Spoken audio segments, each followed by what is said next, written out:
This is the Montana Outdoor Podcast, brought to you in part by Rocky Mountain Truck and Trailer in Missoula, home of Boss Snowplows, CM Truck Beds, and Diamond Sea Trailers. Just go to rmtte.com for more information.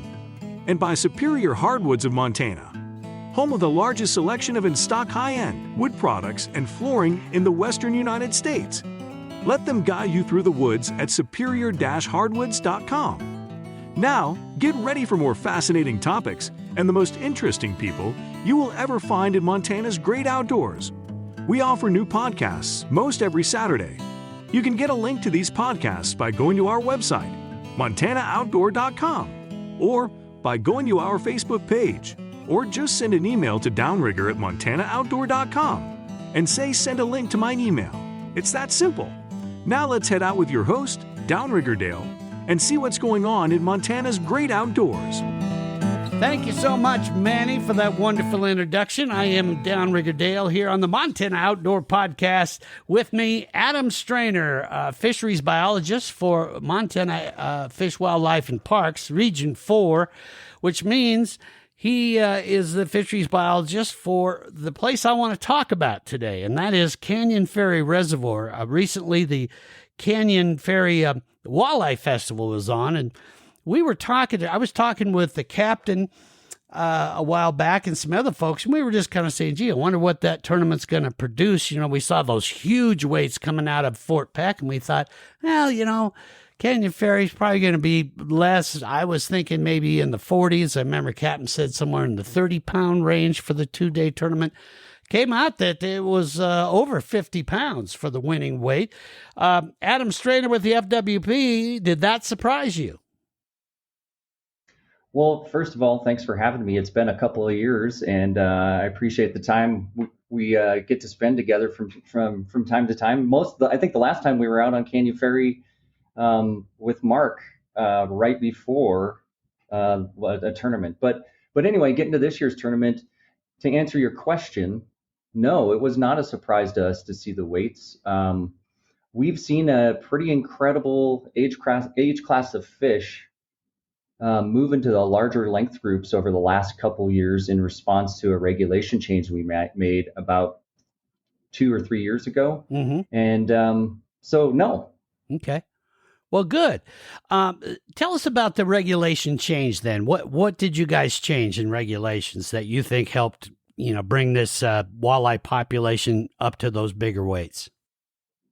Yeah, so around 2020, we were redeveloping our management plan, which basically sets the course for the next 10 years. And one common thing that we've seen and the public is seeing as well, at that time was there was a pile of smaller walleye in a forage limited system, meaning, there wasn't too much food to feed these things. And so we started to get a little bit more creative in thinking about how we can kind of ask anglers to help in a more proactive way by, adhering to a pretty stringent regulation. And we decided to go with a 1 fish over 15 limit. So basically the current regulation is 10 fish daily, 1 over 15. What that in effect does is that forces harvest of smaller fish, which there are plenty of in the system, and also protects those 15 inches and greater and allows them to grow to, I'll say that 18 to 22 inch range. And that in large part is what you saw in this recent tournament with a number of fish now being found in that 18 to mid 20s with still all of those huge, 30-inch fish that we've historically seen on Canyon Ferry. Yeah. Okay. So that's a very encouraging when you hear that fishermen, are adhering to the regulation. Of course, they're supposed to, but we all know some people decide they're going to do it their way and risk it, but that's good. That means people are following the rules and doing it right. For the walleye in Canyon Ferry, their main source of food is perch. Am I correct? Yeah, that's right. And we've been at or near historically low levels of perch in Canyon Ferry now for a decade plus. We continue to do habitat projects like the Pines for Perch Christmas Tree Project annually to try to, stabilize the population at the very least. And, we always keep our fingers crossed that Mother Nature will throw us a bone and produce a great age class. We recently have heard good things from perch anglers in the winter, although, catch rates haven't been the greatest in our creel. There are still a handful of folks that have given us really positive reports from what they're seeing perch wise. So there is an age class of perch out there, multiple age classes of perch, and we seem to be trending upward, although it's nothing like what we've seen historically. Okay. Now, why do you suppose that is, that you've seen such a reduction in the perch population? We've traditionally said, when that first age class of walleye really took off in the late 90s, that kind of coincided with a giant age class of perch around 2000, 2001. And what we've seen is a population of self-sustaining walleye in the system. We don't plant anything. They have miles and miles of spawning shoreline. And what that equates to is when you get a banner age class of walleye in a system that, like Canyon Ferry, where there's not a ton of cover. It's a highly fluctuating reservoir. So anything that forage-wise is available for food has the potential to be cropped off annually. And that's what we saw from about 2001 to present. So we have seen years in the last 15 where I would say large age classes of perch were available in the system, but they're in effect cropped off before they even reach age 1. And so we're still keeping our fingers crossed. There is a population out there. They're producing offspring annually, providing some semblance of both a fishery and a forage base for walleye. But that remains the struggle with Canyon Ferry. Okay. So you guys are doing all you can to try to bolster that. So the population of walleye, though, it sounds like there's still plenty of perch to, obviously keep that walleye population healthy, though. Yeah, we've seen some interesting things in the last couple of years. In 2022, actually, one of the most dominant prey species for walleye was actually walleye. And there's a lot of research available out there that says, when walleye populations run out of forage, they tend to cannibalize. And, if you think about the population as a whole, our goal right now is to get the number of fish less than 15 inches to a reasonable, manageable level. And if one of those tools is actually them being their very own forage, it's actually something we were interested in hoping to see, because that really does help the big picture. We always tell folks we don't need to see a banner age class of walleye annually. They're such long-lived fish that if they get off a decent spawn, let's say every 3 to 5 years, that's really good for a population. But what we're seeing on Canyon Ferry in recent years is every single year is now a banner age class of walleye. And so we have to use the best tools we have, which is generally speaking, harvest by anglers, to keep those numbers at bay. Okay. But if they're also helping us out by eating some of their own, that's actually a good thing at this point. Okay, yeah. So they're kind of managing their own population, if you will. Canyon Ferry's always been noted for, being a great trout fishery. Is that still the case as well? So our trout population is something we've been working on over the last couple of years. We had some budget constraints that led to hatchery reductions in 2018 and 19, and we actually did see the population decline of rainbow trout in Canyon Ferry for a couple of years. But we've been at full capacity now for a couple of years, and we're starting to see numbers that are similar to pre-budget cut levels. But in the springtime, anybody who's ever fished Canyon Ferry, you can still go to the north end of the reservoir at the traditional locations and have exceptional rainbow trout fishing. Okay. Yeah. Do you think some of those walleye are feeding on the trout as well, or no? So yeah, we do see a small percentage of trout that are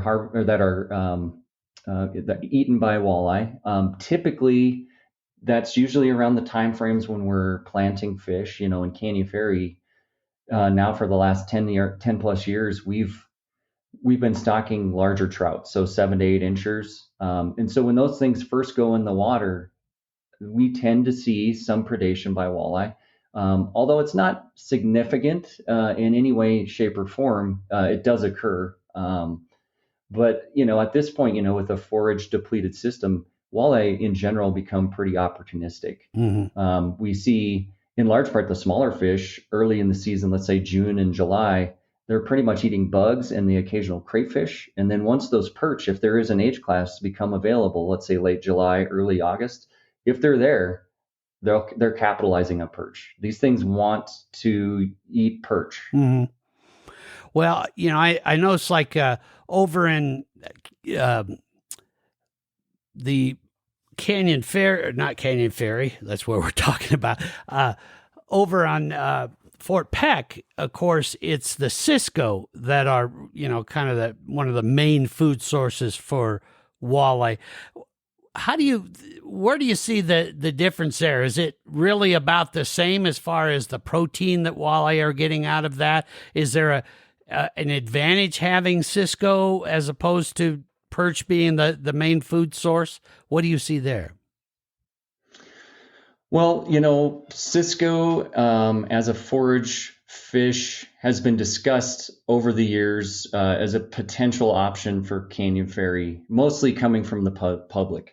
And our stance for Canyon Ferry being it's a very, it's really a sterile environment, but highly productive. And it has a management plan basically allows us to have to manage for 3 primary species. And one of those is rainbow trout, of course, which we just talked about. And Cisco are planktivores.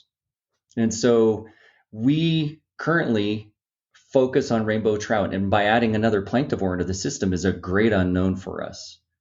And so the risk certainly outweighs the reward to add Cisco to a system like Canyon Ferry. But to speak to like protein levels, things like that, I think once a well-established forage fish is in a system and a species like walleye starts keying in on it, it really doesn't matter what it looks like as long as it's a consistent forage base. That's how you're going to grow fish. Yeah, and they're obviously, as a biologist, I'm sure you probably agree with the statement that it's often best not to mess with Mother Nature and just let it do what it does. Would you agree with that statement? Oh, yeah. I think sometimes there's so many unknowns when you start manipulating a system, especially a system like Canyon Ferry, that has many different layers of dynamics. And so if you got a reservoir that's highly fluctuating, it's there for irrigation. So as far as what you were talking about there, as far as the water levels fluctuating and that, we have seen some fairly low levels over the years in Canyon Ferry. For example, there for a while, they were having a hard time even launching boats in some of the boat launch areas. Do you feel that this year is a much better year for water levels? And is there a way to maybe get some better consistency for that in years to come? Yeah, so the 2023 water year looks great. I mean, it's been basically, it was one of the longest ice periods on record. We had ice on Canyon Ferry for about 4 months, which is pretty incredible if you see ice into late April. And this year we were fully anticipating filling based on snowpack. That was different last year. I went on a limb early on last year in 2022 to say we were going to fill, and then we got spring rains, which April and May are the big determining factors here in the upper Missouri as to whether or not Canyon Ferry is going to fill. But yeah, there was a lot of concern. What we're seeing is, with this more dynamic systems coming in, whether it's winter or in the spring, the Bureau of Reclamation, who manages Canyon Ferry, they have to do a risk assessment. And so when they've got a forecast for a bunch of water coming in, there's going to be years now moving forward that we're going to see lower than what would historically be typical water elevation levels. And when you get into late March, expect to see boat ramps almost inaccessible throughout Canyon Ferry. Canyon Ferry always has a couple, like Goose Bay, that have really deep ramps. But I fully anticipate seeing 18 to 20 feet as being pretty common for the reservoir to be drawn down to. But when we have good snowpack, there's not a question as to when, or I'm not, excuse me, if it's going to fill, but when. And this year, there's actually been so much. We saw, close to 15,000 going over the dam as it filled pretty rapidly this. Hey, Adam, I want to take a quick break here and talk about one of our great sponsors that brings this podcast. And when we come back, let's talk a bit about water levels and how that affects the fish population. So think on that, and I'll be right back with you. Folks, I want to talk a bit about Superior Hardwoods of Montana. I think, like any business, when you hear from customers and what they say about a business, that really says a lot. Dave and Carol sent this in about a project they did. Dave says, Carol and I would like to publicly thank you and Superior Hardwoods for our new hardwood floor. From our first visit to Superior showroom to your final inspection, everything was perfect. Selection, price, and workmanship. We particularly like the fact that we did not have to deal with the usual array of people: sales, delivery, removal of old carpet, installation and finish of new floor. From the start to finish, we dealt only with you. No surprises, no subcontractors. We were particularly pleased with the installation and finish of the floor. You were always at the door when you said you'd be, and you worked hard and efficiently and provided us with an absolutely beautiful new bedroom floor. It's always a bonus for us to deal with a locally owned company. It's even better when that company offers a superior product, a fair price, and exemplary service.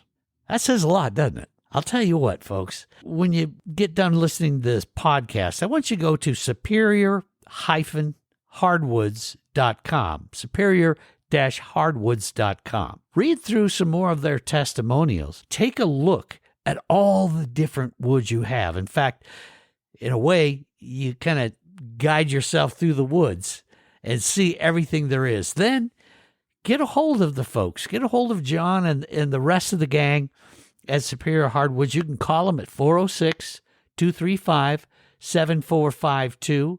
They're located in Missoula, so you can always stop by and see them. If you go to 5120 Highway 93 South, that's just south of Missoula, take a look at what they have there. You're going to be pleasantly shocked at what they've been doing and what they have. Well, heck, they've been doing it since 1977. So they've got it down from their beautiful showroom to everything else. Superior Hardwoods of Montana. That's superior-hardwoods.com. Whether you're building a new home or remodeling, you're going to love the way that looks. Superior Hardwoods of Montana. So, Adam, let's get back to what we were talking about here. Let's talk water levels. When we have a nice high water level for Canyon Ferry, how is that affecting the fish population? Let's start with walleye. How does that affect walleye? Sure. Well, walleye are highly migratory in Canyon Ferry. So basically, fish are well distributed throughout most of the season, and then come early spring, think that late February, March timeframe, they start to migrate down to the south end of the reservoir. And when you've got reservoir elevations that are 20 feet low, some of those shoals that they would historically spawn on along the waterfowl ponds on the east shore, for example, over by Duck Creek, a lot of that stuff is inaccessible when you see really low reservoir elevations. But when you think about it, that's kind of viewed, inconsistent over time. So it's not happening every year. But from my perspective, like we talked earlier, if we don't get a successful spawn off every single year, that's honestly not a bad thing for the walleye population in Canyon Ferry. And as far as the other species, they're also drawn to the south end of the reservoir. When we used to run our spring surveys on the south end of the reservoir, we'd capture rainbows and perch and walleye that were all migrating to the south end of the reservoir. Um, Perch are definitely driven by any sort of aquatic vegetation, and that's why we do our Pines for Perch project. And so keep in mind, with highly fluctuating water levels, it's very difficult for us to get established vegetation along the shorelines, in perpetuity. And so that's been a long time. That's been a long-term struggle for us to develop a technique to maintain water elevations at critical times. And I think the bigger question is, us having conversations with all the stakeholders involved, especially BOR, who's responsible for manipulating the water levels. In a perfect world, we would request that some vegetation be inundated during the peak of the perch spawn. Unfortunately, a lot of times it's just not the case, and we're left with our Pines for Perch project. There is quite a bit of aquatic vegetation that is established in the last 5 to 10 years throughout mid and south end parts of the reservoir. And that could be leading to the recent success or uptick in perch numbers. But at this point, largely, it's a very spawning habitat limited location for perch in particular. Well, with the BOR, or Bureau of Reclamation, what you're talking about there, I imagine they have quite a few things pulling at them, because they've got to provide for irrigation, I assume, and then just the water getting down the Missouri and all that. So I'm going to assume, they probably don't give a lot of priority to fish habitat, or am I wrong on that? Well, so currently we're in a really good spot where our contact with BOR keeps us in the loop on all of these changes that are coming down the pike. And you're exactly right. And I would never speak on behalf of BOR, but in my experience, they're flood mitigation, irrigation, and then lower down the list is recreation. And that's just the way it is.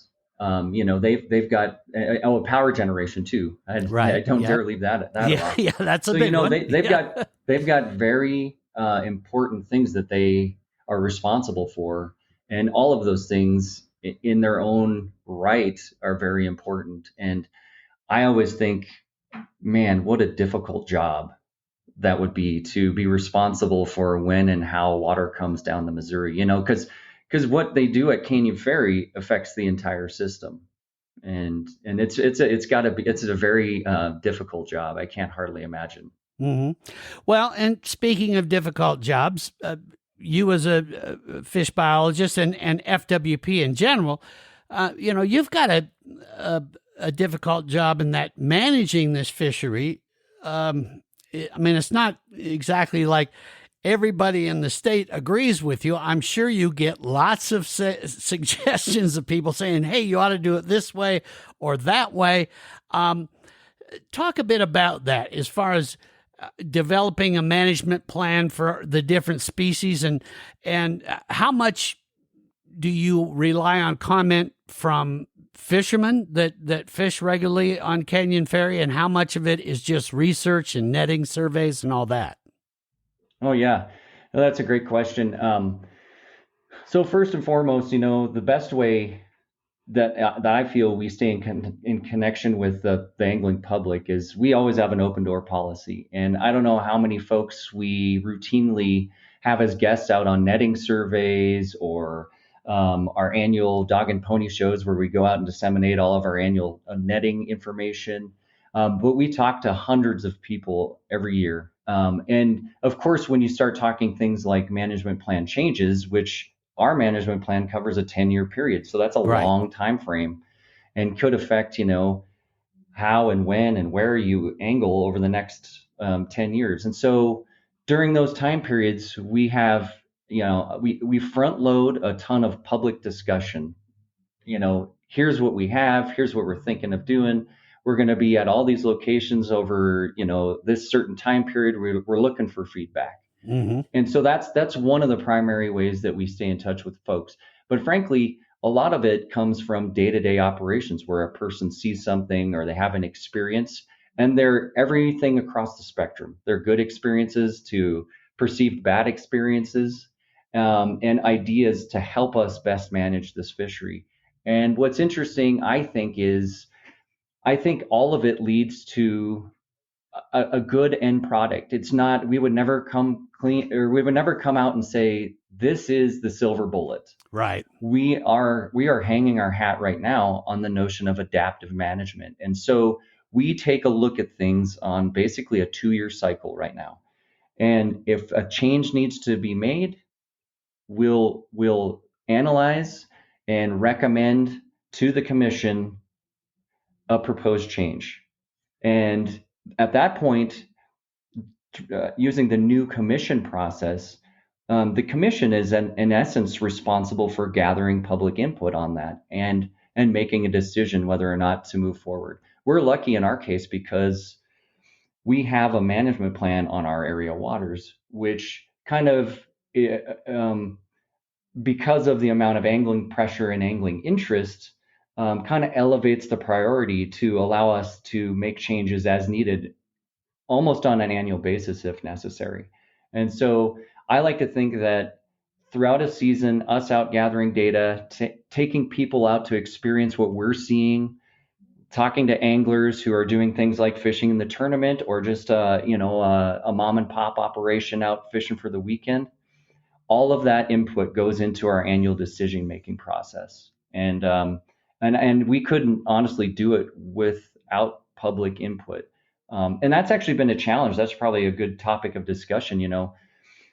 We'll go through a big process like a management plan, and sometimes we don't get all that great input. We only hear from a handful of folks. We'll have a meeting in Great Falls and we might only have a handful of people show up. So a lot of times, we take the approach of, well, no news is good news. But that's hard to actually develop an adequate management response unless you have, really good feedback from the public. And so it has been a struggle, and we're learning new ways to try to reach out to folks with like interested party stakeholder lists where we directly reach out to folks that have been along for the ride over the years, or, new age things like social media, as an example.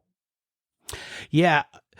I was talking, we did a podcast with Brett French, the outdoor editor of the Billings Gazette recently. And that was one of the things that he brought up.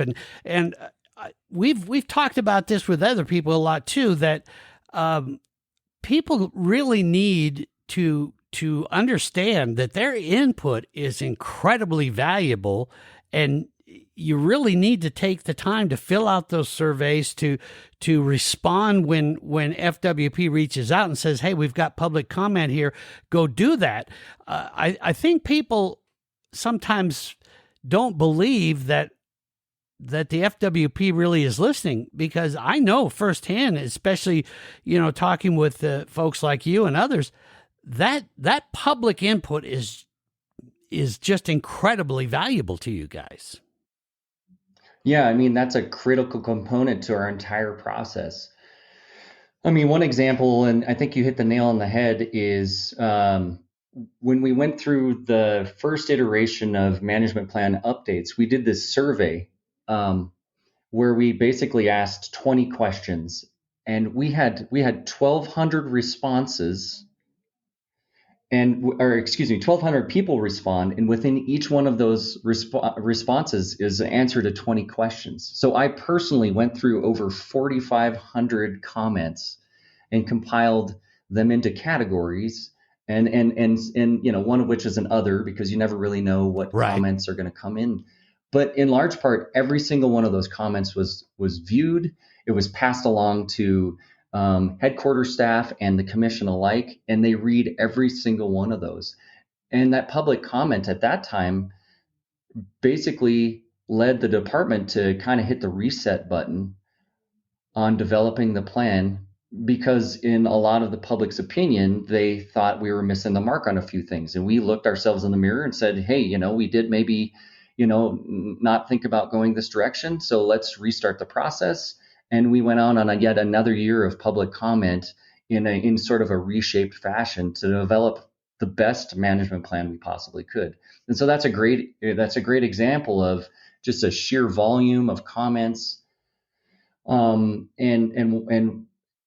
helping the agency develop the best plan forward. And one key thing here is it wasn't all negative comments. There were very thoughtful, substantive comments. There were very positive comments. So I always encourage folks, because a lot of the times, and I fall into this the same. You always try to look at what's wrong with this thing rather than, hey, let's highlight some good things that are happening here too.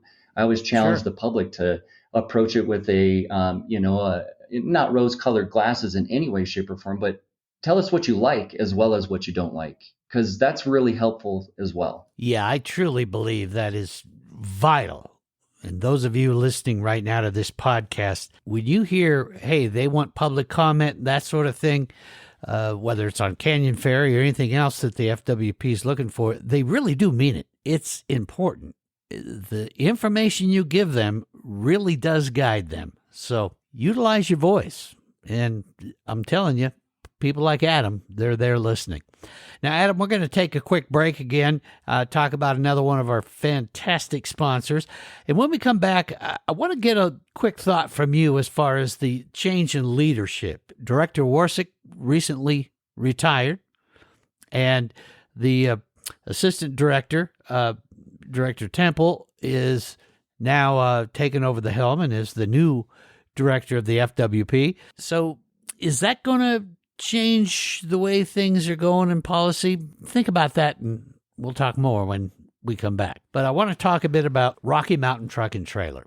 Gang, when you're ready to invest in a new or pre-owned cargo trailer, or maybe a new truck bed for your work truck, or perhaps an equipment trailer, or even a really cool dump trailer, Rocky Mountain Truck and Trailer is prepared to exceed your expectations. And I mean that. Their unparalleled selection means that they have something for every customer that's sure to please. Their friendly and knowledgeable sales staff, financing, and service departments are prepared to make sure your experience is outstanding, from assisting you while you're making your choice to ongoing maintenance and customization. At Rocky Mountain Truck and Trailer, they truly do value the opportunity to create a long-term relationship with their customers. Rocky Mountain Truck and Trailer is your locally owned CM truck bed and Diamond C dealer. They offer a wide variety of auto, truck, and trailer accessories and specialize in sales and service of trailers. Rocky Mountain Truck and Trailer is conveniently located at 5680 Expressway right there in Missoula, Montana. They'd love it if you stopped by and saw them, or you can visit them on the web. That's rmtte.com. Again, rmtte.com.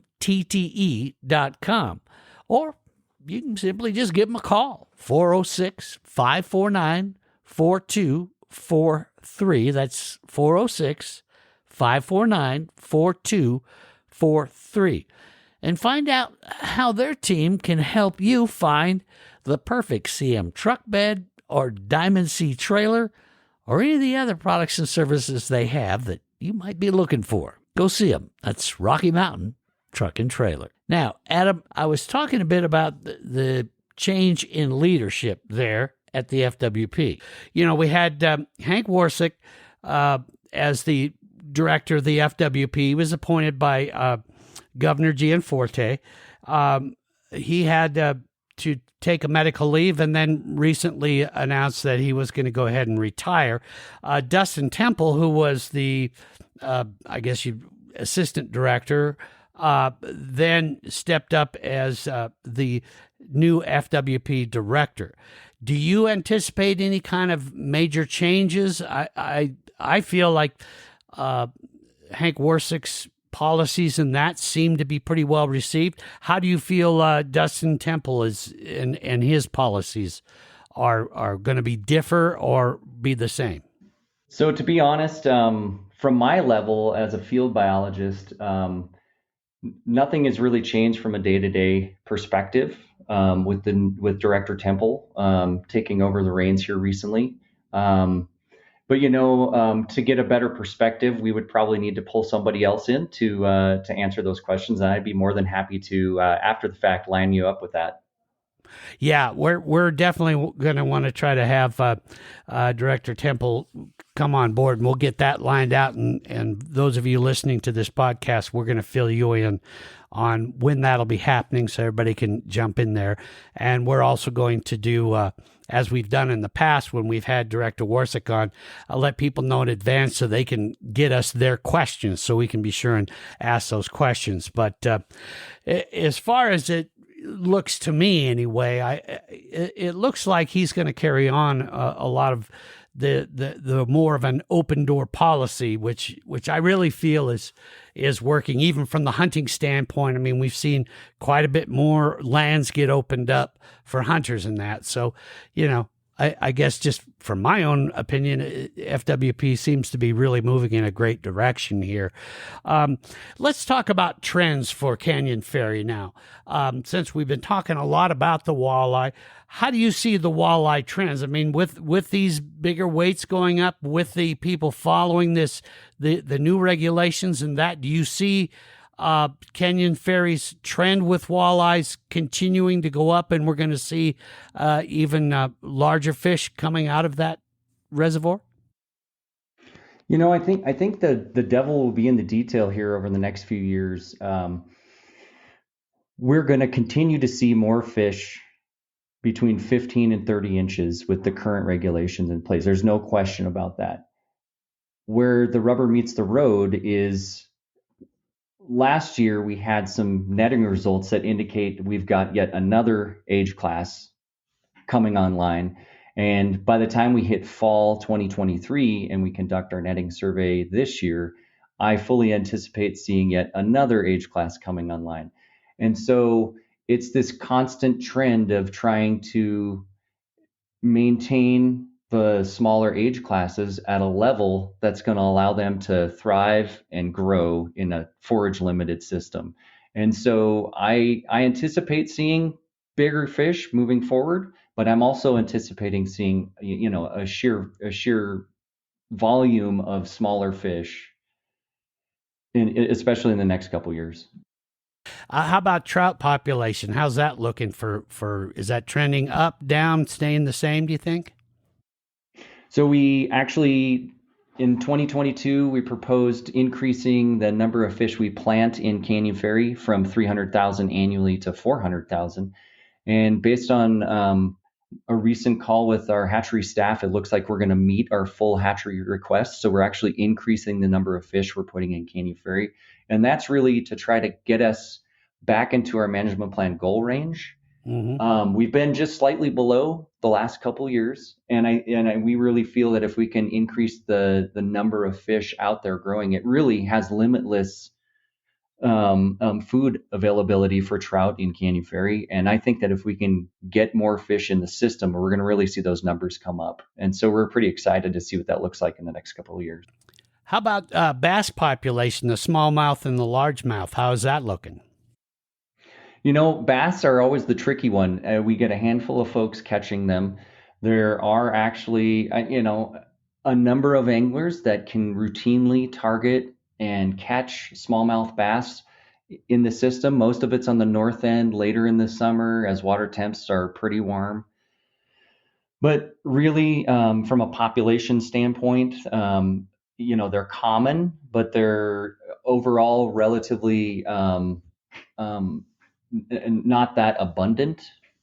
In really particular locations, we actually have netting locations within our various surveys that we do over the year that we can hang our hat on catching a handful on a particular point each year.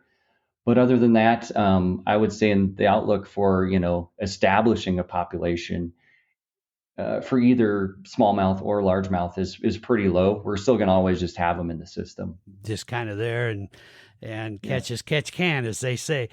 Speaking of the and netting, go ahead. I was going to say, while we're talking about other species, just this last couple weeks ago, we did capture a northern pike that was 42 inches and pushing 30 pounds. So there are still some very large northern pike. That was going to be my next question was in Canyon Ferry. About the pike. So pike population trending up, down, staying the same, do you think? The number of large fish is probably staying the same. We're not really seeing much in the line of recruitment of the small fish. We still do periodically get some young of the year in our beach seine surveys. But we're Canyon Ferry is pretty stable to maybe trending down. Other water bodies in the system like Holter, we're seeing a really big uptick in northern pike. Mm-hmm. Okay. Now we were talking. You've mentioned doing your netting surveys and that throughout this interview quite often. Is that your main source? Other than of course your public comment, is that your main source of tracking populations and gauging fish population health in Canyon Ferry is doing these netting surveys? Yeah. So we do a couple other things. So we have our routine netting surveys, which are basically spring and fall. Mm-hmm.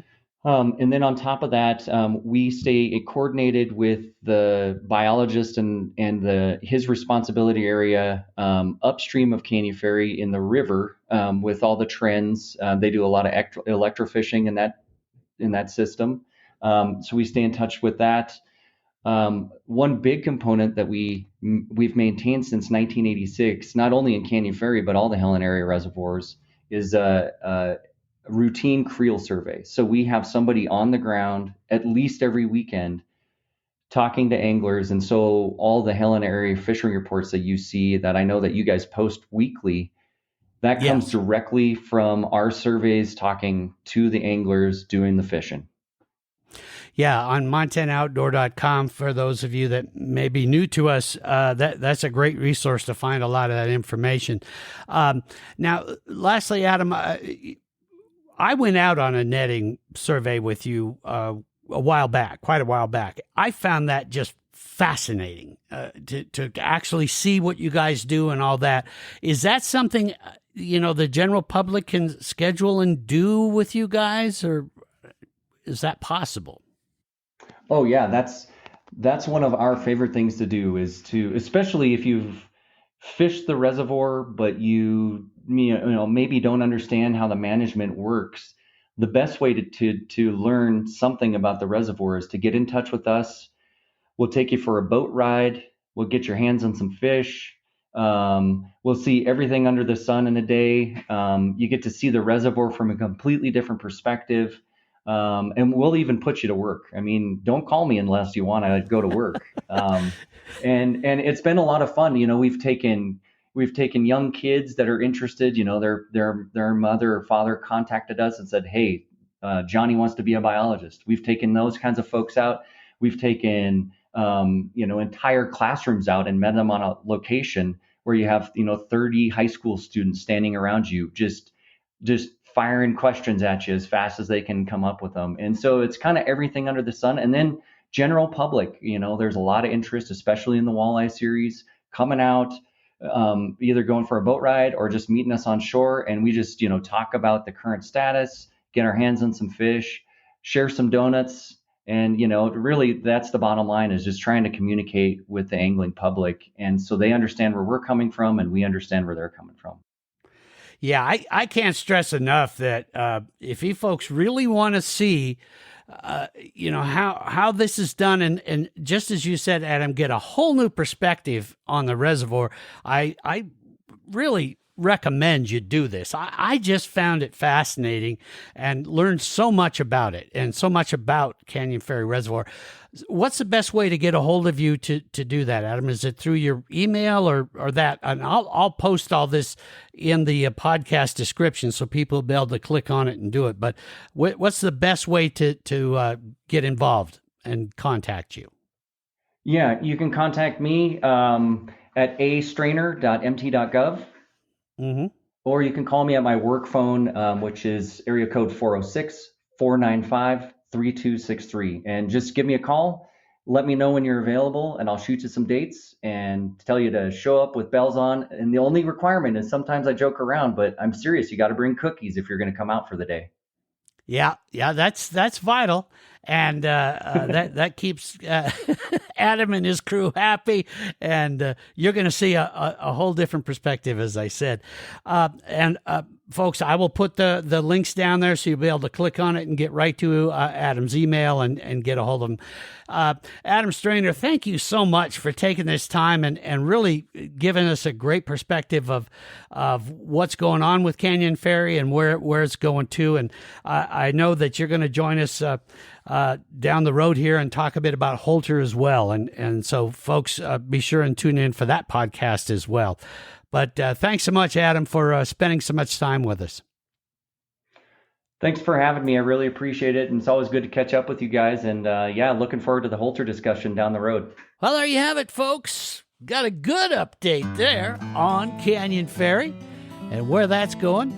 Adam Strainer will be back with us in a few weeks, and we'll chat a bit about Holter Reservoir and talk a little bit about Hauser and some other things around the Helena area. So stay tuned for that. Until then, have yourself a great time out there in Montana's great outdoors, and check back soon and join us for another Montana Outdoor Podcast. Thanks for listening to the Montana Outdoor Podcast. It has been brought to you in part by Superior Hardwoods of Montana, home of the largest selection of in-stock, high-end wood products and flooring in the western United States. Let them guide you through the woods at superior-hardwoods.com.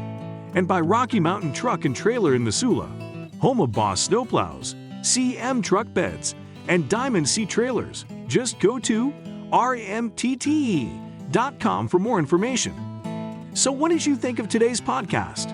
Send your questions and comments to Downrigger at montanooutdoor.com. We should be dropping a new podcast this next Saturday. Until then, we will see you soon out in Montana's great outdoors.